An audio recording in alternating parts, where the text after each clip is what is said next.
Bonjour, bienvenue dans cette nouvelle vidéo. Aujourd'hui, je vous propose de faire un résumé du Père Goriot. Donc, le Père Goriot, vous allez surtout l'étudier en seconde, si je ne me trompe pas. Donc, c'est un roman de Honoré de Balzac qui a été fait, c'était au 19e siècle, il me semble, vers les années 1800 et tout ça. Donc, ouais, je vais vous faire le résumé de l'histoire et tout ça. Donc, c'est parti.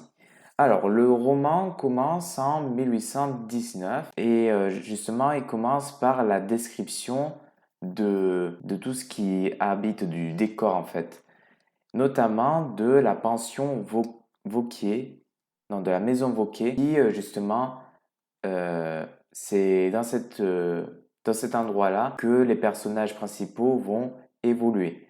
On peut citer notamment Eugène de Rastignac, le héros du roman, alors que le roman il s'appelle Le Père Goriot.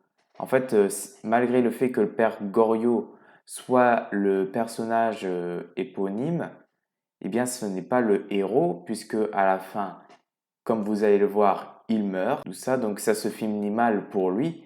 Par contre, là où ça va être intéressant, c'est que c'est le premier roman qui va permettre justement de bâtir la comédie humaine où on va voir ce personnage-là, Eugène de Rastignac, ouais, je crois que c'est ça, ouais, voilà, Eugène de Rastignac, évoluer et s'élever socialement, étant donné qu'il vient de province, habiter à Paris pour faire ses études de droit. Et justement, à la fin de la comédie humaine, ce même personnage va devenir ministre. Et donc, la comédie humaine, enfin, c'est un projet immense dans lequel Honoré de Balzac veut peindre la société de son temps, qui est une société donc qui n'est pas à confondre avec les Rougon-Macquart d'Émile Zola. Donc, c'est à peu près le même projet, sauf que celui de Balzac qui est beaucoup plus grand. J'ai peur de dire une bêtise, je ne me rappelle plus, mais il y a énormément de romans de la comédie humaine qui font entre 300 et 500 pages chacun. Donc, c'est vraiment des romans assez, comment dire, gros, consistants, longs, qui comportent un grand nombre de pages. Donc, nous avons ces personnages-là. Donc, le Père Goriot, Eugène de Rastignac, comment est-ce qu'il s'appelle? Vautrin, bien sûr, Madame Vauquier, Horace Bianchon et comment est-ce qu'il s'appelle? Donc, on a le Père Goriot et on a ses deux filles. On a Delphine de Nucingen et l'autre s'appelle Anastasie de Resto. Non, mince. Si, Anastasie de Resto. Donc, on a ces deux filles. Donc, on a le Père Goriot et les deux filles. Donc, on a et justement, il nous dit que l'endroit, donc elle est hyper longue, sa description en fait. Il décrit chaque personnage, son passé. Il fait vraiment une description des personnages, une description des lieux qui est typique du roman réaliste. Donc c'est le début justement du réalisme, du naturalisme. On est dans cette période-là où justement Honoré de Balzac veut vraiment faire des descriptions très longues, très imagées, ça permet vraiment au lecteur de se représenter la pièce. Donc il décrit à tel que l'endroit, donc la maison Vauquier, est un endroit sordide où c'est sale, où comment dire, le mobilier est très vieux, très ancien, et justement il essaye justement de montrer la pauvreté des personnes ainsi que les lieux dans lesquels elles habitent. Et donc c'est dans ces lieux-là que Eugène de Rastignac commence son ascension sociale au sein de la société parisienne. Et donc, comment est-ce qu'il va réussir son ascension sociale? Eh bien, justement, Rastignac, il a le rêve de s'intégrer dans la haute société.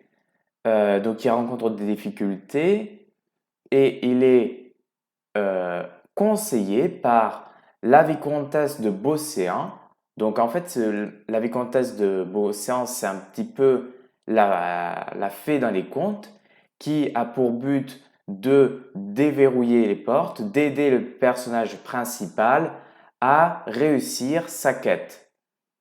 Donc on a ça, Madame de Beauséant, qui lui dit vous avez fait des erreurs avec Delphine, enfin, ouais, avec Madame de Restaud, rapprochez-vous de son autre fille, Madame de Nucingen, donc Delphine de Nucingen. Donc, justement, il se rapproche d'elle, ça se passe bien. Il s'entend bien avec, comment est-ce qu'il s'appelle? Victorine Taillefer. Bon, c'est vrai que je fais un assez mauvais résumé, autant pour moi. Bon, bref. C'est à peu près ça l'histoire. Donc, il essaye justement de se rapprocher de Delphine de Nucingen, mais en même temps, donc on a Vautrin qui essaye de convaincre Rastignac plutôt que de s'approcher d'une jeune, ouais, de s'approcher de séduire Victorine Taillefer pour justement hériter d'une fortune familiale. Mais bon, le problème c'est que son frère bloque la fortune, en fait, c'est bloqué par son frère. Le plan de Vautrin, c'est de faire en sorte que ce frère-là meure lors d'un duel qu'il a bien sûr organisé pour que Rastignac gagne cette fortune-là, chose à laquelle il refuse, mais bon, il y a quand même une petite idée.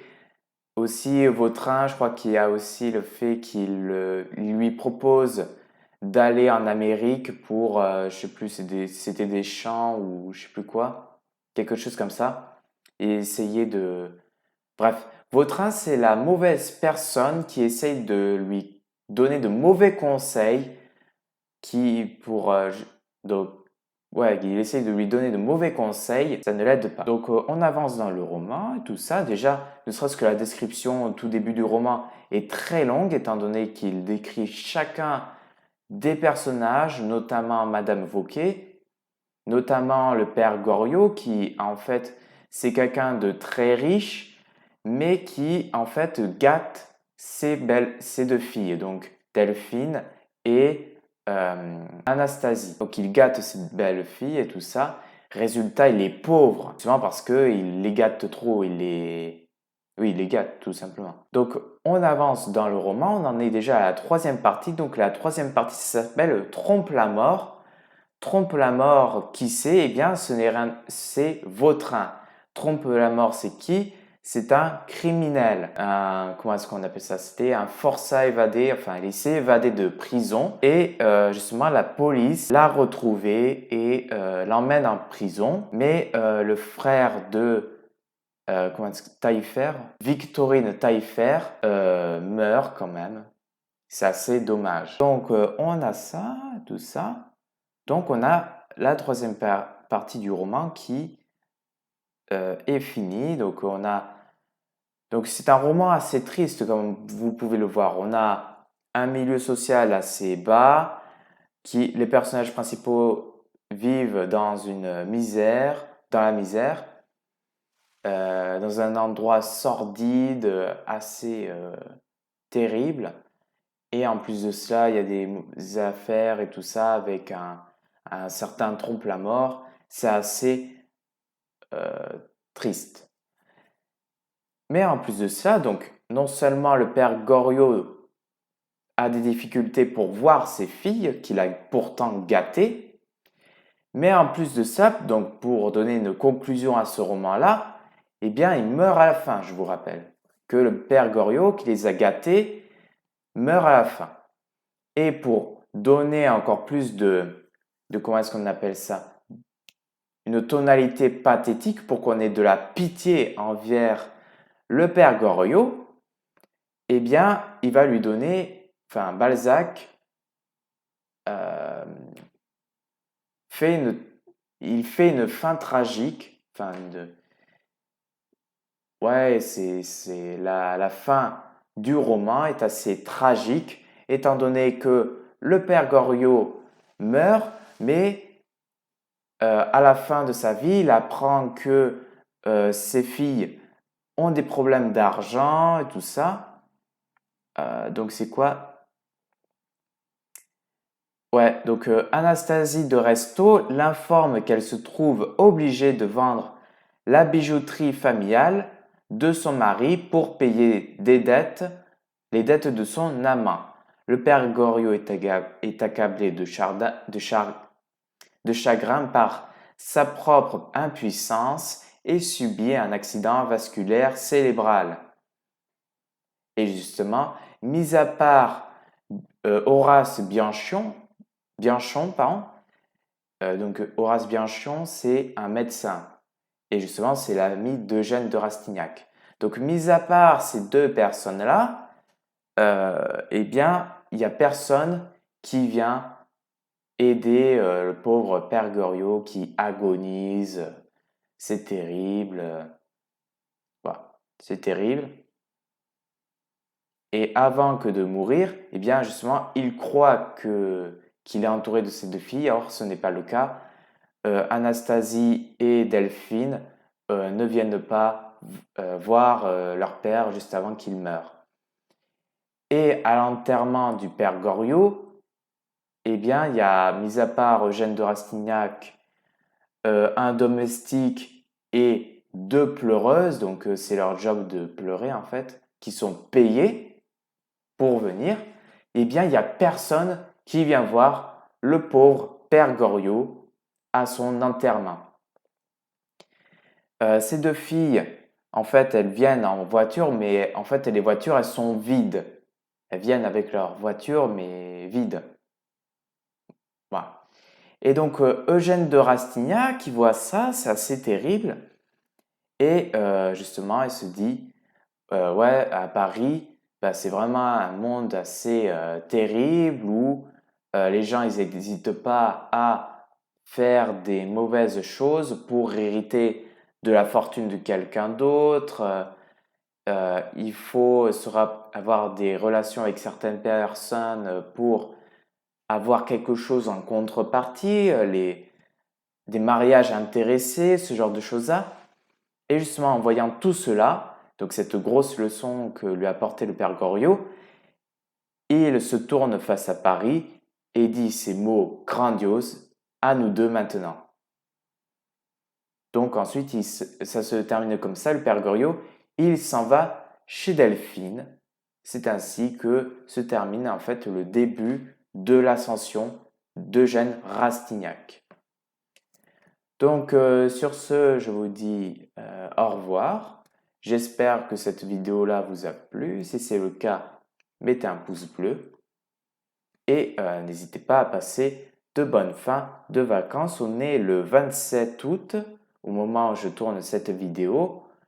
J'espère que la rentrée se prépare bien. Sur ce, je vous dis au revoir.